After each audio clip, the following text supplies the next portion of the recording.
Hello and welcome to the Overly Animated Podcast, where we take animation seriously. We talk everything animation here, including The Hollow, which we'll be getting into right now. I'm Dylan Hysen, and today I'm joined by Justin Cummings. Hello.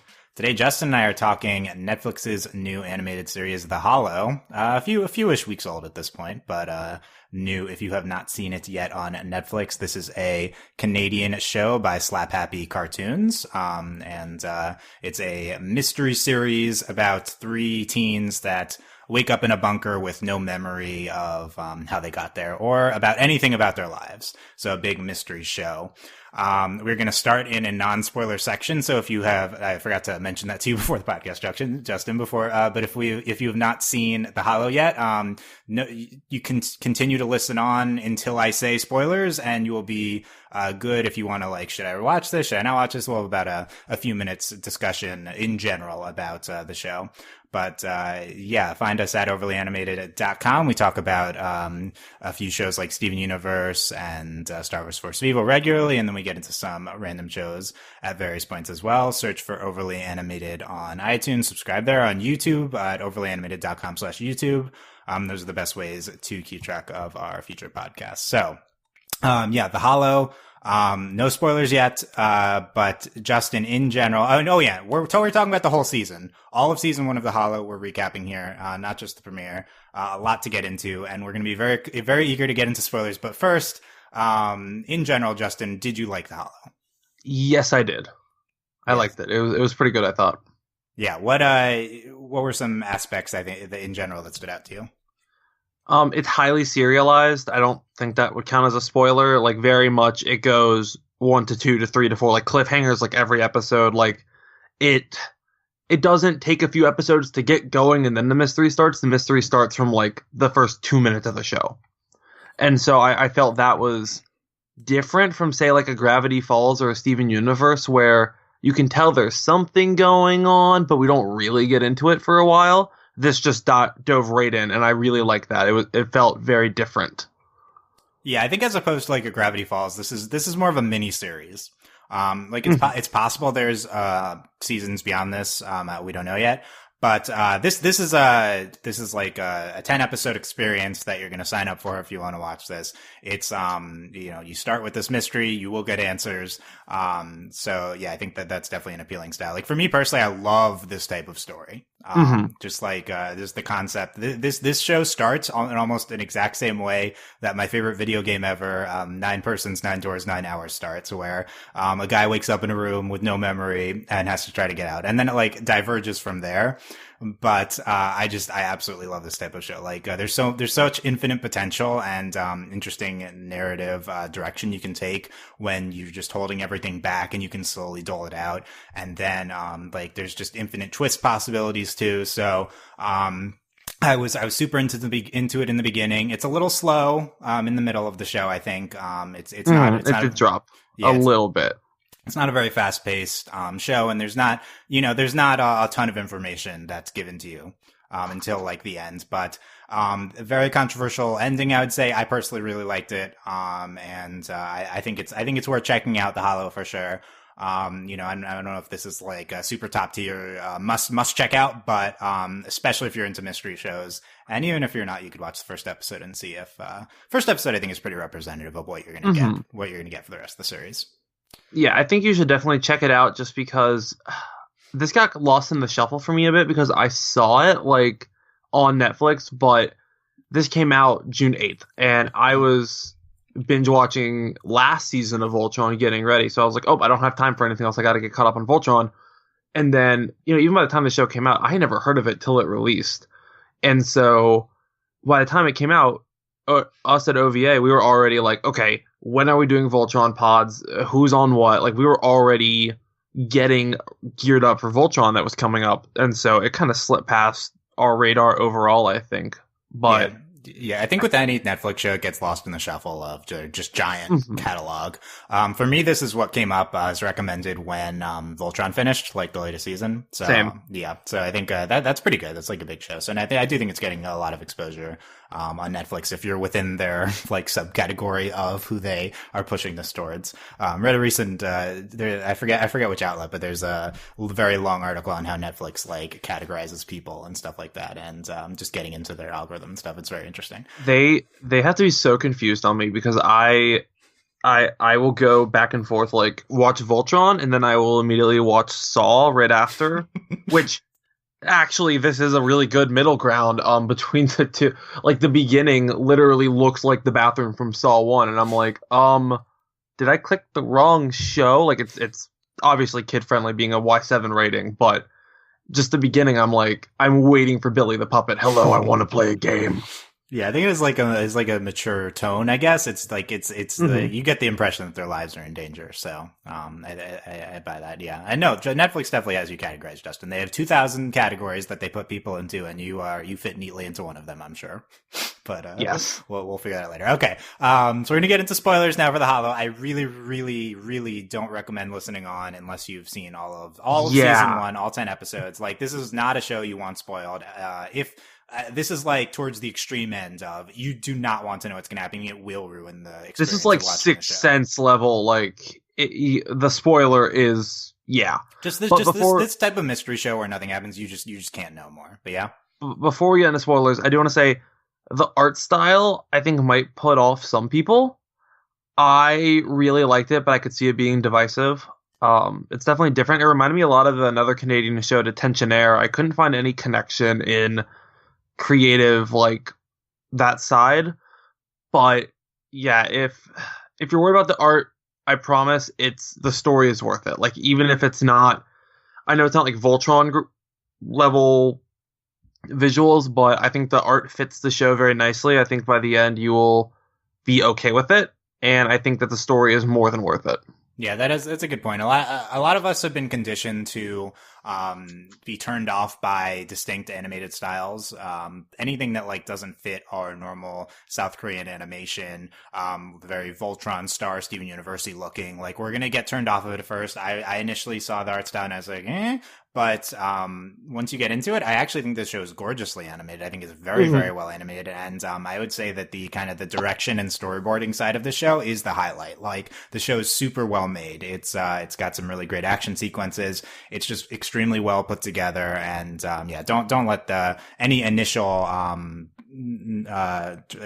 dislike of the art style affect your viewing, and that in general. Also, all animated shows you shouldn't let that factor in. And to me, this is a great like family show. Like I feel like especially with Netflix's originals, it's either Netflix has this really bad habit of not making good all ages shows. They either make stuff like Black Mirror or Ozark, where I really don't want my little brother watching it, or it's like way the other end, like Llama Llama, Boss Baby, way, I don't want to sit through it. Yeah, it's like pre-K or for adults, but this is a show that's appropriate for any age kids, probably, that we're 20s people that we enjoy as well. Yeah. It's a bit spooky for the little one, like the littlest ones, but I think like this is something that me and my 8-year-old brother I think could watch together and enjoy, and there's not enough of those shows currently being made in my mind, and so that makes me happy. Yeah, we love our mature, still youth-oriented shows here. I think it's like most of what we cover. So definitely recommend The Hollow. But now we're going to get into spoilers for real. So definitely stop listening if you have not seen all of season 1 of The Hollow. Okay, now. So Justin, that ending though. The Hollow pulls a Lego movie, and wow, that ending stunned me. And ends in live action. Yeah, what was your reactions when you saw it? Kind of cathartic, of like, because they've been teasing for a few episodes that it was a game, and it kind of all did fall into place. But yeah, I did not expect the go to live action. Like I did not expect that in the slightest. I really liked that twist. As far as how it's going to leave a season 2, I don't think we necessarily need a season 2. I have an idea of how they could do it, but I felt very satisfied with the answer.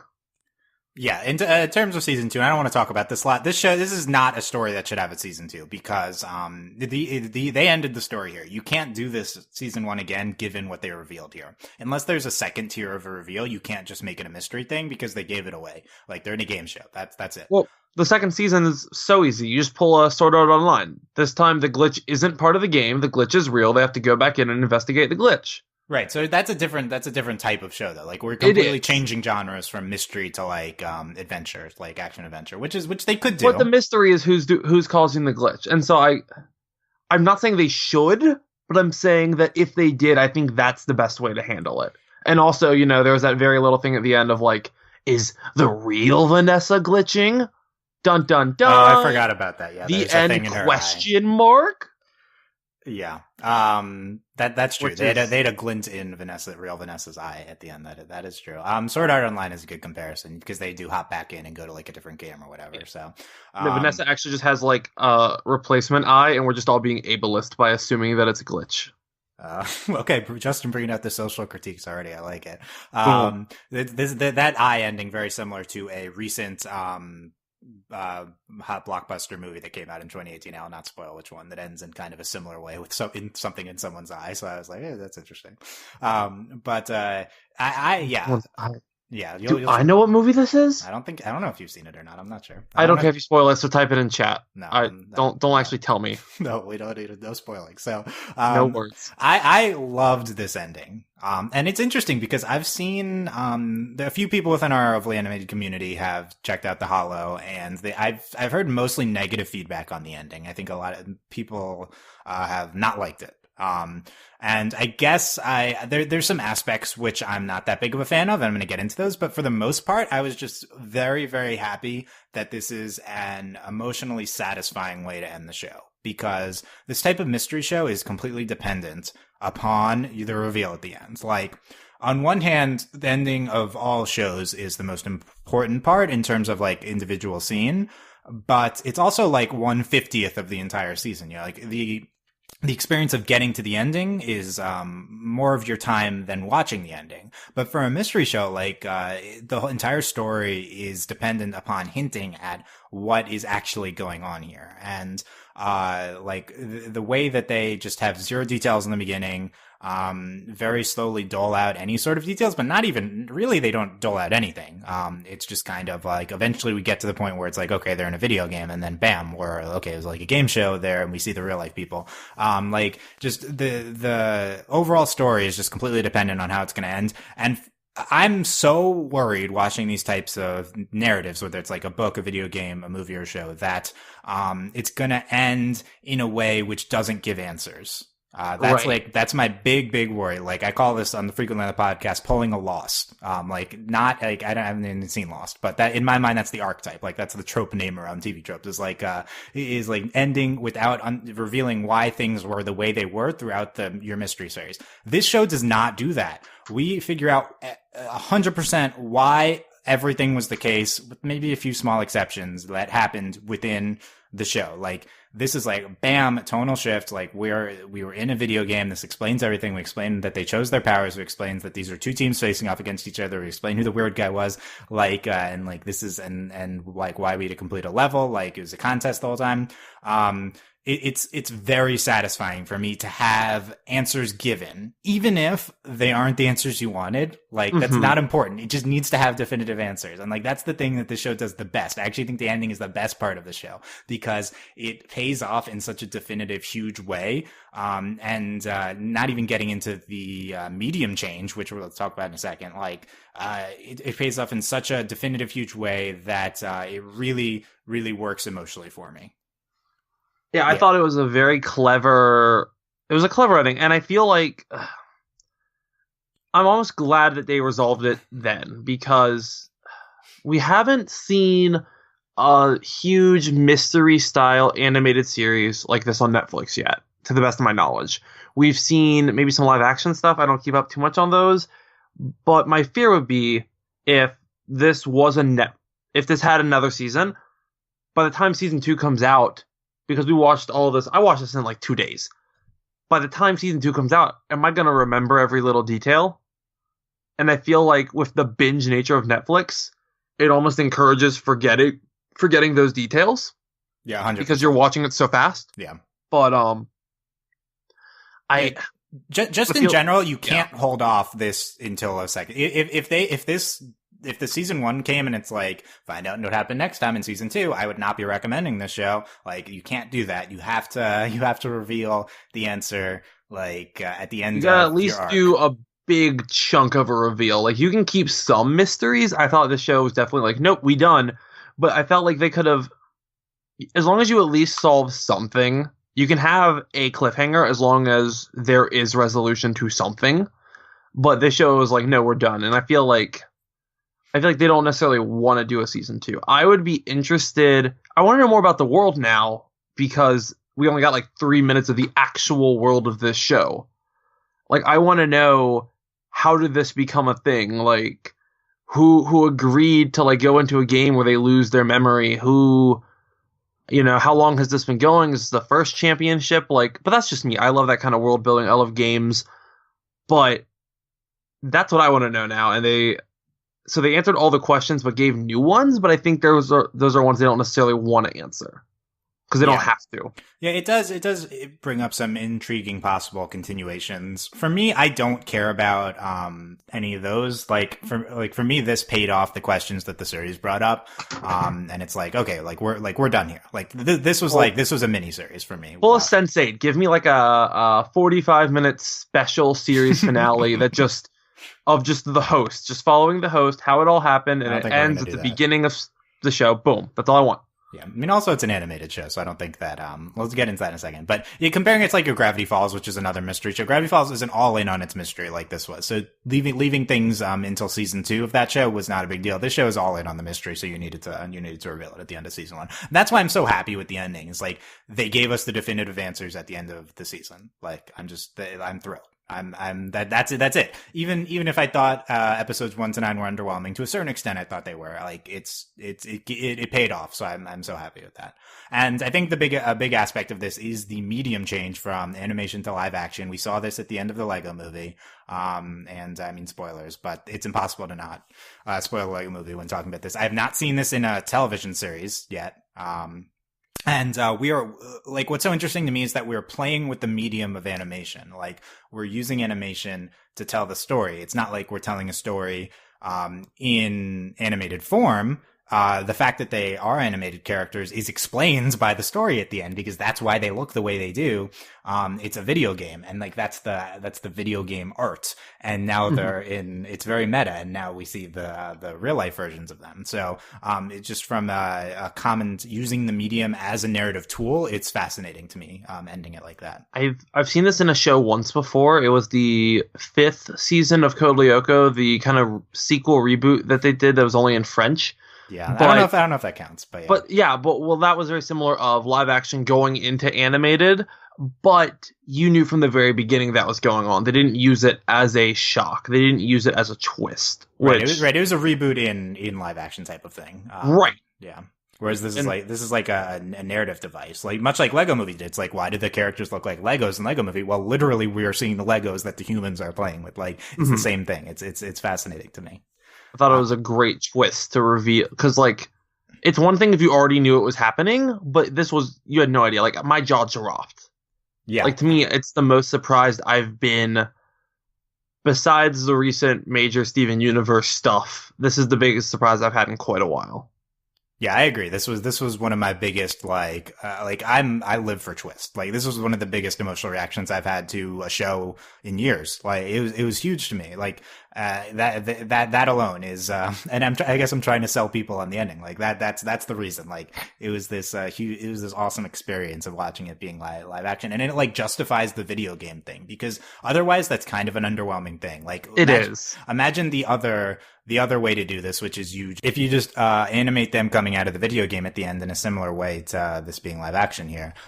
It's like, oh, okay, just they were in a video game, that's it. Like, that's kind of dumb. But and they still look the same, like, even if you do it in a different art style or something, it's just like, okay. Or the lazier way of, oh, these characters look slightly different. Like, his hair is a little longer. Sword Art Online. Yeah, well, yeah. I mean, Sword Art Online. If you show them their real life version as opposed to Avatar, but they're both still in the same animated style. It's not even the style thing that's important. It's just like I think that's the bad part of the ending, which is that this isn't satisfying in a stakes type of way. Right. Like that's if I have issues with the ending and they are 100% all absolved by the reaction I had to the ending. That completely like I don't care about any of these just because I had such a big reaction to the ending. I loved it from a narrative perspective, or like a abstract narrative perspective. But the problem is that this is like a series where the characters' lives are in danger the entire time, and you're like, the series leads you to think that they are being experimented upon.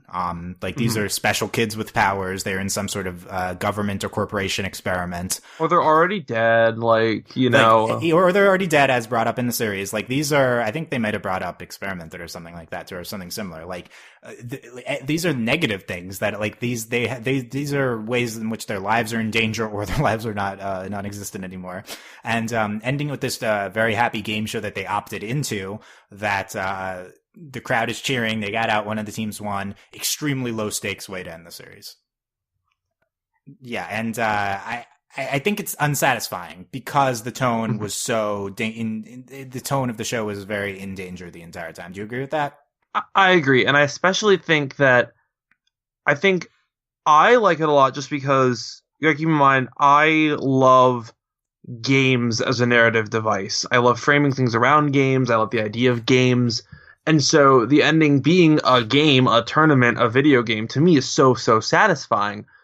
But to someone who maybe isn't as big a fan of video games, or say games as a narrative device, I can definitely understand this being underwhelming if it's not something that you like, which is completely understandable. Yeah, I feel like it's more of the latter because I think this has been done recently a lot. I think Sword Art Online, I think like even like Avatar, like the bad Avatar, like the blue people, like they're kind of like, it's not like it's a game in there, but they're going inside something to control something. Like we've seen. That's not the bad Avatar. The live action Last Airbender's the bad Avatar. That's the other bad Avatar. This is the James Cameron just wanted an excuse to create new ways of filming the ocean Avatar. Didn't he do that as a separate movie? Didn't he do an Oceans movie after that? Anyway.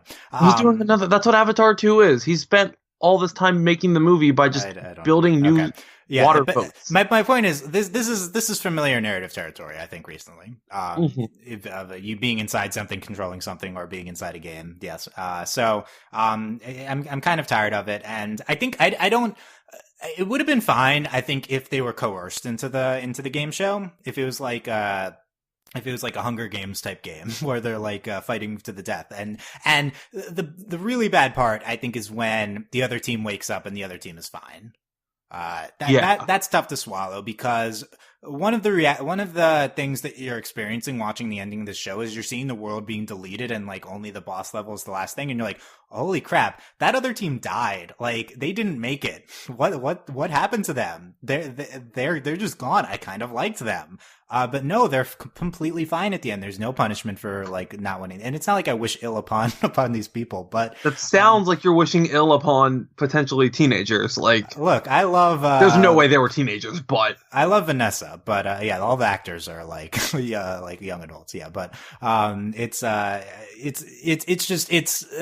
it doesn't match the tone that you're watching. And, yeah, I would have loved for it to be more of a coerced thing because I think that's what the series leads you to get to. But I think the fact that they went with this huge, like the crowd applauding, like on one hand, it's a tonal shift from the rest of the series. But I think that adds to the shock value of the ending. I actually think it's good that the crowd is like applauding like that and everything's happy at the end because it's like a tonal shift on top of a medium shift on top of like having everything answered. Like it all is just like, wow, like this happened. So I think it works, because of the way it was done. To me, it's almost like a commentary on, and I don't know if they meant this, but it's a commentary on our current society's like love of young adult dystopia. Because, like, if they aren't teenagers, because there's no way those people are teenagers. Best with teenagers in crazy dystopian situations like this. Maze Runner, Hunger Games, Divergent, boom, boom, boom, boom, boom. It's everywhere. And so the idea that is now, like, our entertainment is trying to live up to those I don't know if that's what they were going for, but that's kind of what I took away from it. I think they could have been going for that. They didn't, in my opinion. I don't think there's anything there other than the crowd cheering. Because to me, the show felt like the idea of the game show itself was a little terrifying. Of like, you voluntarily give up your memory. Like, to me, that's a little terrifying, and it reminded me a lot of the show Capture. If Capture went like 3 steps farther in what they actually did to recreate these dystopias. I agree that this is like an unsettling concept. I just don't think the show got into it. I don't even think it hinted at it, opposed to the Vanessa Eye glint, which who even knows what that was. So I don't know. I don't know what they're doing with that. I really don't want that to be where we go if we do a season 2, because I think that would ruin what's so far I'm happy with. Like, leave it. I'm fine. I think there's interesting ways to go thematically with that ending in terms of it being, commenting on our obsession with we are exactly Maze Runner, that type of thing. I think that's a great point. I just don't think the ending really went for it. We're still in the game. Yeah. I don't think that was something that was touched upon by the ending, and I guess that's something you get into in a second season. But I think the powers thing. This is such a focus of the show, and to see us flash back and just see them choose their powers and like that's it, feels very low stakes. It just feels very it's not very satisfying. I actually don't think we should have flashed back like that at the end. I think it took some of the wind out of the sails of the huge reveal, like they're out of the game. Wow, it's the ending. We flashed back just to see them choose the powers, which I appreciated because we really needed to explain why they had the powers there. But I think there's probably a way to do it where there's just a few lines of dialogue about it at the ending part, as opposed to going back to the beginning. So, but just like good that they showed why they had powers, bad that that's why it was. That's like the least interesting possible answer to why they have powers now. They chose it before the memory was wiped. Yeah. I don't know. Like they really needed to be, being experimented upon in some form. That's the way to go with this type of narrative. I feel like. So, I don't know. Anything else about the ending, Justin? No. I think that's good. I mean, it's definitely worth talking about, but I think we've gotten I think we've got it. Yeah. That being, all of these negative things being said, still really loved it. Like for me, it's that's the reason to watch the show is just for the end. Honestly, even though I have all these criticisms of it, just the experience of watching it for me was so good. Looking back at the first, the animation parts of this series, what, anything that stands out to you as your favorite parts of the show? A favorite scene, a favorite episode, character element? Episode 3, Apocalypse. Just, I don't know why I enjoyed the 4 Horsemen of the Apocalypse so much, but I did. Like, they were just genuinely funny. I love the portrayal, especially War. Like, every show needs just someone that only says their name, and we got it, and it made me very happy. And the whole thing was ridiculous.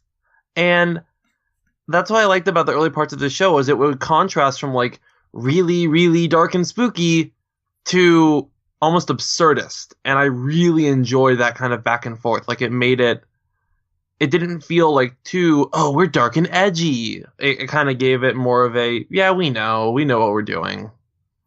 Yeah, that's interesting because episode 3 for me is within the down period of the show. I think you explained it well. I can understand why other people think that these are some of the good parts. But for me, Apocalypse, The Lighthouse, episode 4, even episode 2, these are the parts where the show wasn't really clicking for me. I had a little bit of trouble getting through because we're not doling out any information. We're just throwing out these changing genre concepts. And it was before the other kids came in. For me, the other team was a big pick me up, like for the narrative. Like I found them intriguing.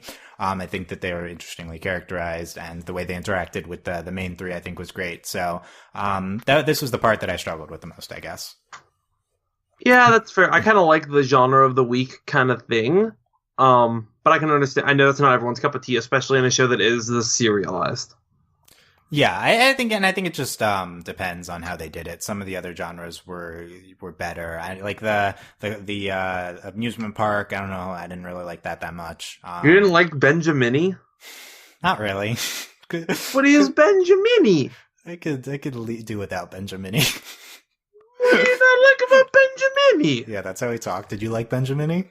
No, I just like saying Benjamini. Benjamin is you, by the way. If you're any character in the Hollow, it's Benjamin. No, that is not fair. That's not fair? Who are you instead of Benjamin? I don't know. Let's be real. Probably Kai. Yeah, you're Kai. You're Kai. Yeah, for me, highlights, we'll get more into Kai later. We have a lot to talk about with him. But, for me, the highlight of the show, actually, other than the ending, was, maybe this seems random, I'm not sure, but I think it's episode 5 or around there. The fight scene between Adam and the other samurai dudes. Like the big samurai dude. Yeah, that was great. The big samurai dude. Demon monks. The demon monks, the big demon monk and then the demon monk leader. That was an incredible fight scene. Like, this is what I'm talking about when I said this show was, the highlight is the storyboarding and direction. Basically, like, the production elements. Like, I think the show is gorgeously made. And that fight scene, I'm like, that belongs in Voltron Legendary Defender. That is that good, that fight scene. I was really blown away with that.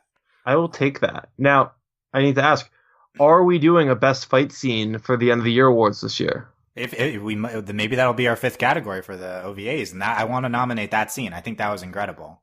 I think we've got some good contenders, and I think that would be worth it.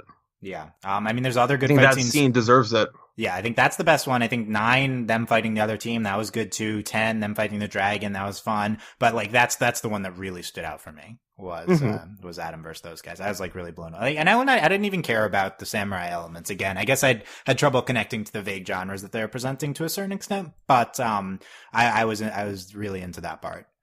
And I don't know, other favorite parts, like I like Mira, I like the other group, I love Vanessa. That's probably not surprising. We're gonna talk about Mira a lot, because Mira to me was my favorite part of the show. Yeah. I mean, as far as characters, Mira was like so good. I think she's probably the best character, yeah. And just the other kids, and seeing the powers revealed and them creative uses of their powers, I think all that's really good.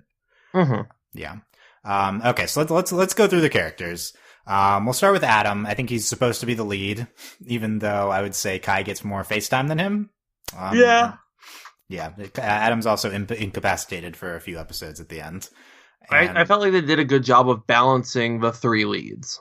I think so, yeah. I think they seem kind of equal. By the way, I don't like the spiders. But I don't like No, spiders. the spiders were awesome. I don't like spiders in general, so I saw the cave that looked like a spider. I was like, oh no, let's not do a spider thing. But then we did a spider thing.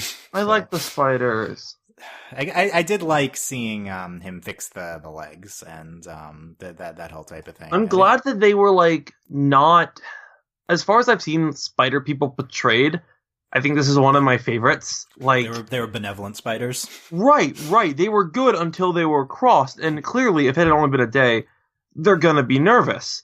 And I like that much more than the usual of welcome, stay as long as you want. You wake up in the middle of the night, you're in a spider web. Like, it happens every time. Yeah, I do think they subverted it. Really, really nice, and then all of a sudden, boom, you're in a cocoon. Yeah, like they subverted the spider trope. They were nice spiders. Okay, I like these spiders. You understood why they were mad in the beginning. I think they did a good job with that. So, Adam, what do you think of Adam? I don't know. He's a little boring. That's the thing, is he's fine. Like, of bland generic protagonist, I think I like him more than most. Like, as far as, because no one here really got a whole lot of character development. But I think Adam, I didn't find him annoying, which in a lot of these kinds of shows, I find the male lead boring. You know, if that makes sense. Like, a lot of times, especially writing young males, can be difficult as far as making them not be either A, hyper jerky and, you know, oh, I have to be the leader because I'm the leader, or the other. They're just, I never click with them. There's very few exceptions. Steven and Aang are the two obvious ones. But I didn't mind Adam. I thought he was fine. I thought he was good. Not my favorite, but fine. Yeah, there's like 2 archetypes for the young male lead. There's the sweet, the sweet, normal type of human being portrayed. Aang, Steven, those are sympathetic. And then you have the brooding male. And this is what a lot of writers think that's how males work. Like, I'd argue the third being the hyperactive, aggressive kind. Yeah. Not brooding, but like, I have to fight everyone! Yeah! Okay. Yeah. Yeah, Adam definitely wasn't hyperactive like that. I guess that's Kai. But yeah, it's like there's like the brooding male type of lead, and that's unsympathetic to me. It's like that's not a real person. This is just like some version of masculinity that you think should be as symbolically as a character. And that to a certain extent that is Adam. He is the brooding lead. I think what's great about Adam is he is sympathetic, and he is he's a kind person. He cares about everyone. Like he cares about Kai and Mira. He just comes across really well. Like Adam and Mira are definitely the sympathetic parts of the three of them. To me, his brooding is less brooding and more. I need to think. Like I need to figure this out. Like right. I don't even think he was that brooding. So that's great because the brooding guy wasn't even brooding. He was just kind of calculated in a way that really made sense to the audience, considering the situation that they're in. Why is his T-shirt the game show logo? I don't even know what his T-shirt is. So. His T-shirt is the Hollow logo. Oh, okay. His T-shirt is the logo for the Hollow. Like we see at the end of the show, the logo for the Hollow, and it's just Adam's shirt. And I'm like, why is he wearing the shirt in the game? Why only him? Is he the nerd that showed up like wearing like I would be? I'm the guy that shows up on Jeopardy wearing a Jeopardy shirt. Like that's literally what Adam did. Yeah, I like that commentary. Adam's the biggest Hollow fan. He showed up wearing the Hollow swag, and was his live action character wearing it too? I think so. Yeah, I'm like 99% sure. Yeah, because I think that the live action ones are supposed to look very, very close as far as clothing. Yeah, I think so. So that is funny. Yeah, the whole team should probably be wearing the logo if they're on like a team for a game show. Yeah, but I feel like then. Because we never talked about the logo on Adam's shirt once, which I thought was a little weird. Especially, like, you don't know your name. There is a weird logo. You should talk about the logo. But, yeah, the fact... I feel like if all of them had been wearing it, it would have been too much of a sticking point of, like, we're being, like, scientists. Like, we're being experimented on by scientists. This is, like, the lab thing. Yeah, I guess so. But yeah, Adam shirt aside, I found he was a solid lead, although kind of boring. Fair. Yeah. Okay. Let's talk Kai. Okay. So Kai is so annoying in the beginning of the show. He is like horribly. He really is a downer in the first few episodes. Like he definitely mellows out and he becomes more sympathetic. But I was so annoyed with Kai early on. Fair. Did you have that reaction? Fair. Yeah, I found him a bit annoying. I don't think I found him as annoying as you do, but I definitely was not the biggest Kai fan. The problem is that he was just unsympathetically portrayed for most of the show. Like a lot of his actions are just unsympathetic on purpose. Like you kind of get why he's paranoid or why he's untrusting of them, but it's just constant kind of negative characterization Kai's way. And, just like crushing on every single girl he meets in kind of a creepy way. Like, he's just, he gets there at the end, and I like that he's the engineer. I like that he fixes the plane. Towards the end, I think he gets there, but, they really should have, made him not as annoying. Yeah. Why can't he fix everything? Was that his power? That's the thing. They all have fire is his power, I thought. Right, they all have secondary powers, and the ending did not explain that. Like, they have them just select a thing on a screen. Wait, what's Adam's secondary power? I don't know if he had one. He's just general strength and capability. Protagonist is his secondary power? Yeah. I mean, he's like... He can he's like multiple aspects of strength and dexterity, right? So it's like there's multiple things that he's good at. He can he's strong and he can move around well, and I don't know. There's probably like that answer, but I'll take it. He didn't really our view of him didn't really evolve from episode 1. It's like, okay, he's the karate, the strength guy. Like you get that pretty fast. Whereas Mira is like, okay, she can breathe underwater and swim and swim like a mermaid and talk to animals. And then Kai's fire and he can build things for some reason. Maybe he's just an engineer in real life. Maybe he just knows that. Yeah. I don't know. We didn't get into that though. So that I don't know. That's one of the unexplained things. But yeah, I think Kai towards the end he's more sympathetic, and I actually think his quote unquote romance with Vanessa makes him a lot more sympathetic. It's stupid that he just falls in love with everyone immediately, but he was I think he was just not as annoying at that point.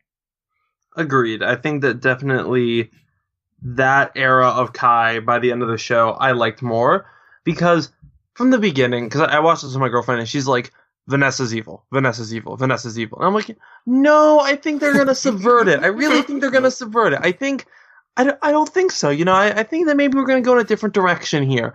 And then, of course, by the time that she's flying and she's like, I was using you. I'm like, ah. And I just looked over and I'm like, well, I'm wrong. Yeah, the show does not really subvert many things except for the ending is not really a subversion, more just a narrative thing. Yeah, we'll get into Vanessa, but yeah, Kai, I don't know. Kai.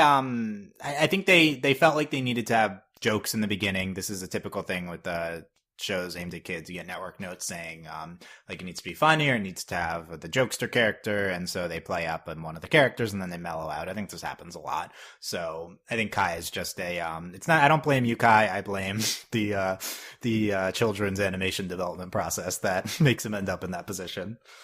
But yeah, it would have been like he's going to be a turnoff for a lot of people watching episode 1 at the very least. Yes, I'd agree.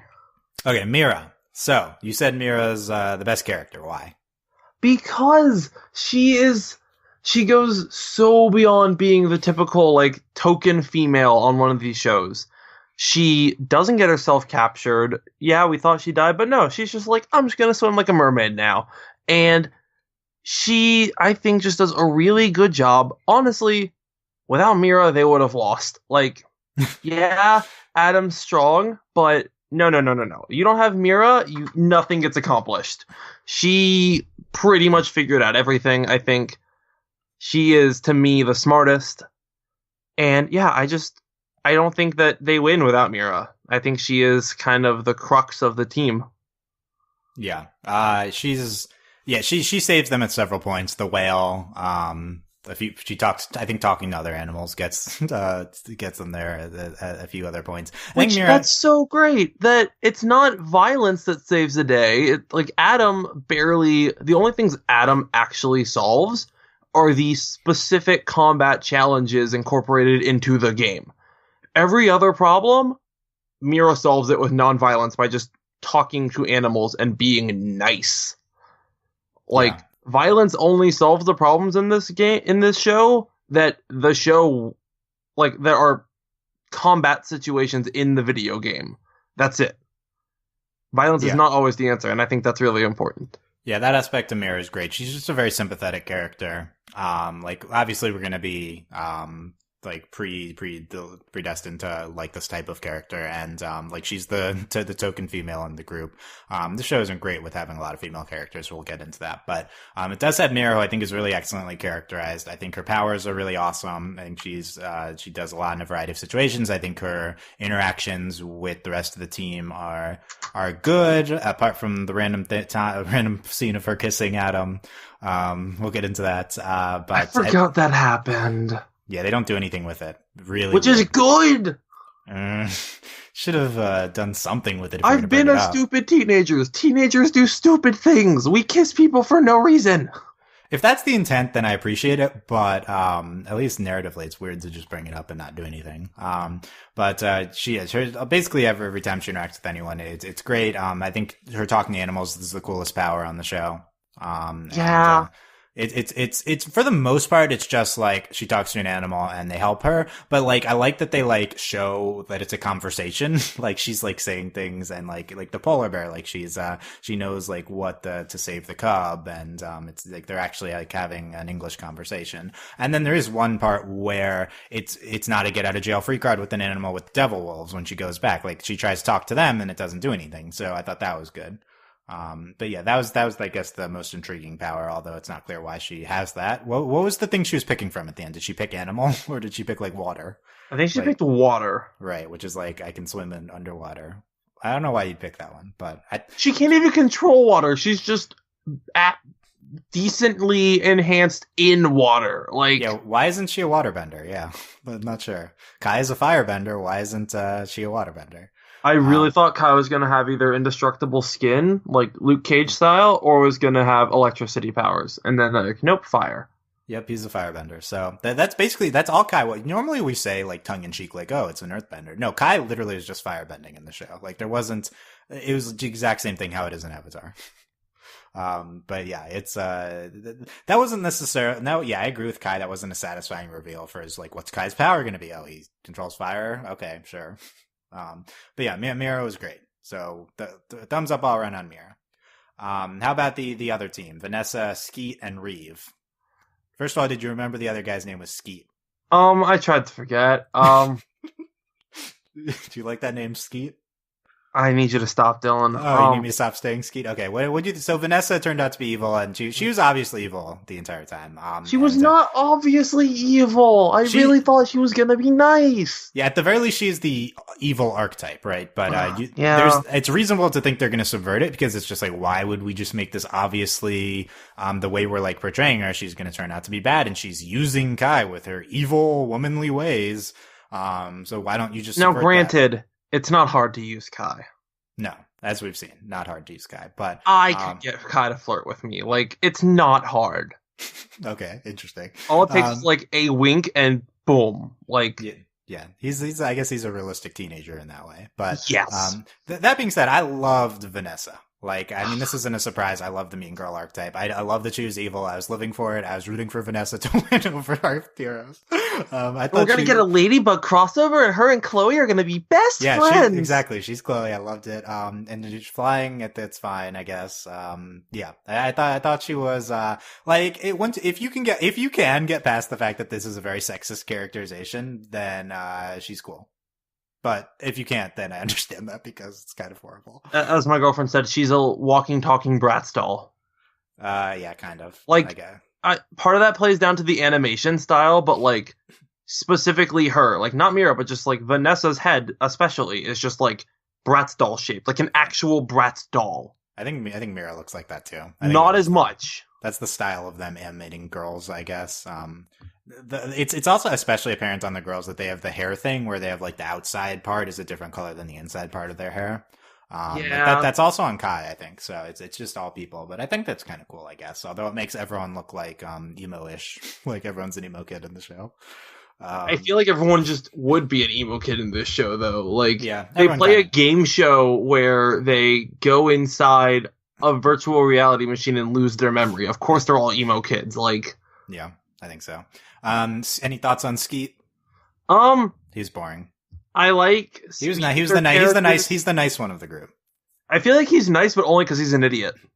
Yeah, basically. He's the stereotypical "I'm not smart enough to be mean" character, which I feel like every evil group has one of, like, I would be eviler, but I'm not smart enough to do that. Yeah, that's kind of what he was. He was the least prominent of the three. I love the speedster fire fights. We got a good one in Sky High, because, you know, fire needs oxygen. You just wrap it all up. I wanted a better fight between Skeet and Kai. We got a little bit of it, not enough for my liking, but I like his powers. Yeah, he's got a little like glitchy neon thing going on with it too. Whenever he like starts running, I like it. He was well used in episode 9, I think, with that fight. Reeve is like, what, telekinesis, or he can control objects, whatever that's called. Yeah. Yeah. He's like the most unsympathetic, I guess. No, I guess he's so overpowered. He's pretty over. And yeah, I'm surprised like he loses. Like, I think he clearly has the best powers of all of them. Why couldn't he just lift the other people? It's like the stipulation you can only lift objects in the game world. I don't know. Yeah, he's he incapacitates them at several points by just like telekinesising something, but then like they just lose in the last fight. Yeah, I don't know. He should be better. So I like Reeve. However, would you agree that his primary characteristic is like anger, and like evilness at the other group? I did. Well, okay. Here's the weird thing with Reeve. On one hand, yes. On the other hand, they're in a game, and so it's this classic Survivor question of, if it's just a game, why is there morality? Like, I can do whatever I want because it's a game, but then back to, they didn't know they were in a game, but then back to, for some reason, the other team figured out they were in a game first. How did they figure it out? And when did Reeve's jerkiness start?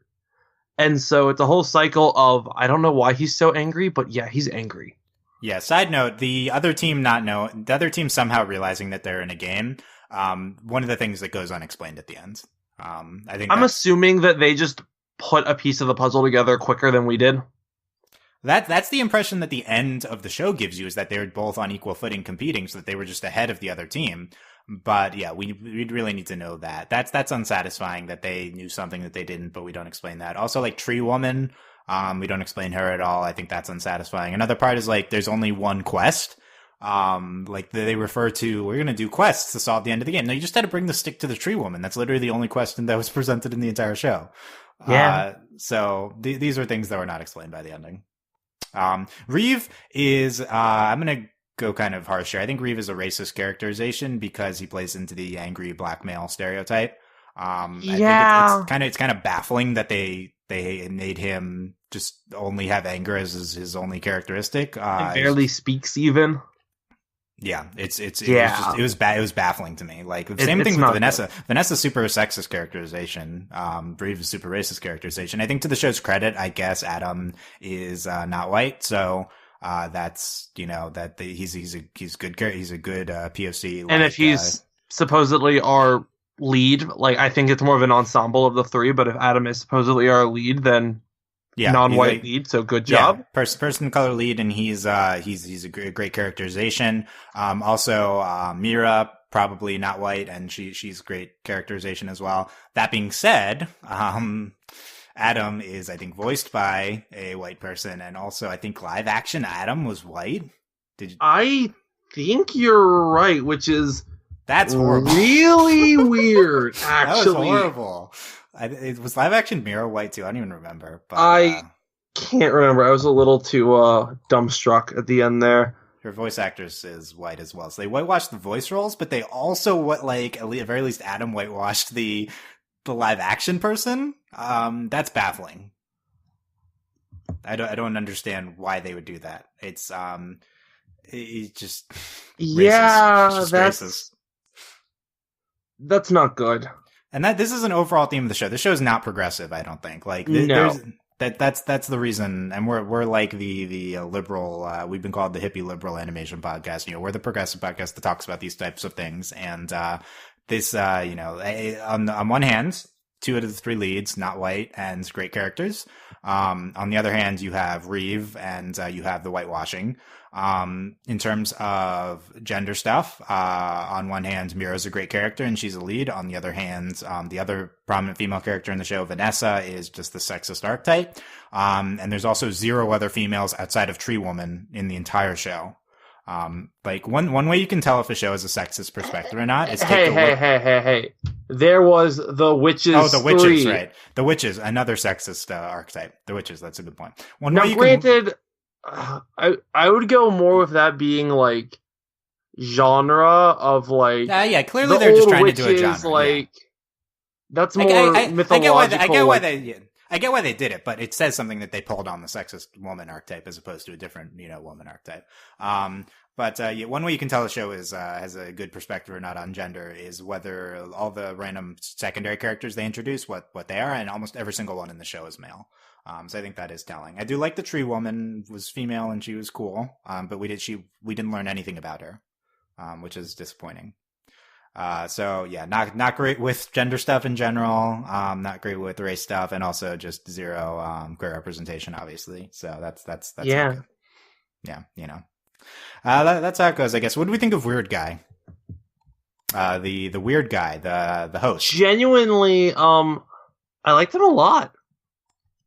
I like that he looked very similar in real life in the game as well. I love those kinds of characters. I'm genuinely, I really liked him. I thought he was an interesting character. That's why I'm saying I want like a thing on him, because like I want to know, how did he get this job hosting this? Like, give me more. He's such a weird, charismatic. Like to me, he was like, of all the secondary characters, I guess, he's my favorite, just because he kind of pulls us through everything. And I love those smarmy, I know something you don't know kind of characters.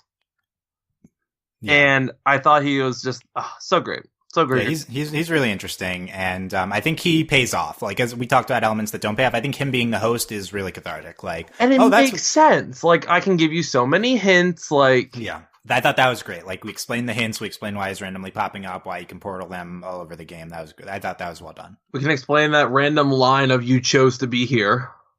Yes, that paid off well too.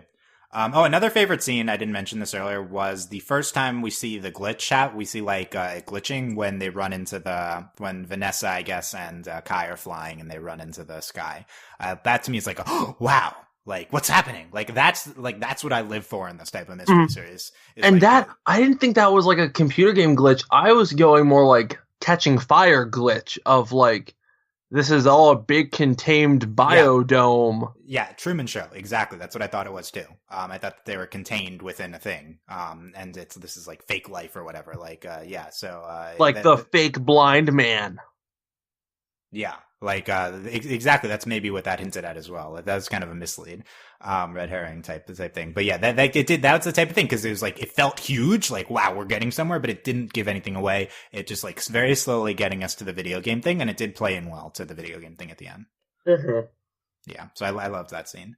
Any locations, that stood out to you? Here's a few. We had the bunker, the woods, the desert, the lighthouse, the samurai place, the western town that they were in, the cowboy town, the whole ice place, the ice castle, the very frozen type. Elsa made it, and the spider town, and then the dragon castle at the end. There's probably others as well. What did you like the most? I feel like my favorite was probably the castle, even though there wasn't much there, just because that fight was so good. And then I think I really liked the ice place. I thought that they used, because there was just so much emotion and gravitas there. Yeah, I think the ice is what stands out to me looking back too. I think that was, and the bunker really well for done. Just being, our introduction.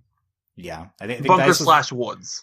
Yeah, the ice was well done, and I think the first place, you're right. The first place is when I was like most in like, wow, this is 999, this is gonna be awesome. And then it's like slowly, it's like, no, we're just kind of just doing genre things throughout. And it's like, okay, that's fine. But the bunker was like, I didn't know 999 is your favorite game. Yeah, my favorite game. Love it. Like, go if you liked the show, go play 999. I have not finished it, so I have to go finish it right now. Well, you have to finish it because the ending is the whole part. There's multiple endings. Well, I'm not much for visual novels, so you have to do multiple playthroughs to get there. So that's yeah, it's a trek, but also the whole trilogy is wonderful. But yeah, like the bunker in the beginning, yeah, it's like what's going on here? Is there escaping a facility? Like is this like I forget the video game where you're playing as like a shadow guy, and it's like it reminded me of that. And shadow guy. That's probably Inside. too general. Inside, exactly. It reminded me of Inside, that first level. I mean, first off, Inside. you sounded more like Limbo, but I knew it wasn't Limbo. No, Limbo and they're the two. They're both the thing, right? Yeah, Limbo and Inside, both of them. They remind me of more that. Factory, but yeah. The second one's more Factory, I think. Yeah, they reminded me of endings that made me very, very confused. Yeah. Whichever one of those, the first one or the first one was, that's not what this ending was. This ending was definitive. And, so that's like what I don't like. Although that was more of an aesthetic like game. Like it's like the experience, and this is more of leading to something. So like I loved the tone of the first episode. Yeah. So I thought it was really cool at as many locations as they had. That's also really hard to do in animation. Like that's why I think that this is inherently a show that changes places every episode, and it's, I don't know, that's like costly and like resource extensive. So I think that's impressive that they pulled off so many of these to such a high quality level, because like I said, I think the show is incredibly well produced. I think it's just very impressive. I was frequently impressed by how sequences were storyboarded and directed and stuff like that. And I think that I just think the show comes together very well. I think it's kind of more than the sum of its narrative, which is always what you want. You always want it to like turn into something, manifest into something like substantial and like better and like whole. And I do think it's like a great experience going through all 10 episodes of The Hollow. I'd agree. I think it's definitely worth it. Any final closing thoughts, Justin, on anything? I want more of this. Not necessarily more of The Hollow itself, but more animated miniseries. I know why we don't get a lot of them, because traditionally animation on stuff like Cartoon Network, Nickelodeon, it's got to sell toys. It's got to either move toys or it's got to move ad space in that time slot. But now with the advent of Netflix, we can get more of these, like stuff. I mentioned Detention Air at the top of the podcast. That was a miniseries. Over the Garden Wall, like a lot of these miniseries are really, really good, and we've gotten a lot more in the 2010s. And I think this is just another sign of like Netflix, you should be doing this. We need more of this. So I think if anything, this is like a lesson that animated miniseries can work very well. We don't need to aim for 100 episodes. We can aim for 10 and be happy. And yeah, I hope that we get more of these kinds of shows. Yeah, I think that Netflix and streaming in general opens the door for this type of miniseries or just shorter timeline shows to exist, and I think that's a great thing. Like, I think Netflix should be the home of a bunch of these types of mystery shows. And Over the Garden Wall is great. I don't know how we didn't bring that up yet, because I think that was also, I'm a little sketchy on. It's been a few years since I watched Over the Garden Wall, but I think it's also a mystery of why things are happening. Yes, and it's also exactly 10 episodes. Yeah, so I don't remember. I actually think this. I don't remember feeling as cathartic about the ending of Over the Garden Wall as the show actually. It's not. Although Over the Garden Wall is certainly better in general, though. Yes, yeah, it is. I think the lead up is better in Over the Garden Wall. The Over the Garden Wall also does a few genres. I think they do different situations and stuff. They do more animated genres or like kinds of animation, while this does more, I guess, content genres of like action, like the samurai trope, the western trope. While Over the Garden Wall is like, here's like classic Betty Boop style animation. Here's this, here's that, like more types of animation. Yeah, I don't remember the Over the Garden Wall being as like different movie genres, like switching between them as much as this show. I don't think any episode of this was as good as the Over the Garden Wall episode with the young woman and then the whoever that turns out to be a monster or something. Potatoes and molasses. Not that part, but that's another thing. But it was very vague. I love that episode, whatever that was. Yeah, I guess I need to rewatch Over the Garden Wall. That's what I'm getting from this discussion. It literally takes 2 hours. Go watch it. Yeah, I should. Hollow. I'm very happy I watched it. Love the ending. Hope I've convinced you that the ending's good. Wonder if I have. So if you were down on the ending before, what do you think of my thoughts? Let us know in the comments at overlyanimated.com. If you're listening on YouTube, our YouTube channel is overlyanimated.com/YouTube. You can comment on the video there as well. And in general, what do you think of our thoughts on the series? Who is your favorite character? Why is it Mira? Who wants to join me in the Vanessa fan club? And Tree Woman. We didn't talk about. Who didn't we talk about here? Benjamin. I'm looking at the cast list now. The Tauros Minotaur. That was a thing. We didn't really talk much about that. And that's fine. Yeah, it was fine. So I think action was probably good there too. That was towards the beginning. I don't remember it as much, but the death thing and the horsemen guys. But let us know what you thought about all that. Check out overlyanimated.com for more. And you can talk about it on our Discord. We have an Other Shows channel where we've been talking a little bit about the Hollow. Find us at overlyanimated.com/Discord. Consider becoming a patron at patreon.com/overlyanimated. Thank you very much to all of our current patrons, especially our patron of the podcast, Andy, aka Buzz Lightyear. And thanks as always to our patron executive producers, John, Ryan, Steve, Alex, Andy, and Hugh. Check out overlyanimated.com for other animation content. We recently, as mentioned, went through all of Voltron Legendary Defender Season 6, and upcoming we have big Steven Universe episodes, so if you're into that show, check out our coverage of that there as well. Thanks for listening, guys. We will see you next time. Bye. Bye.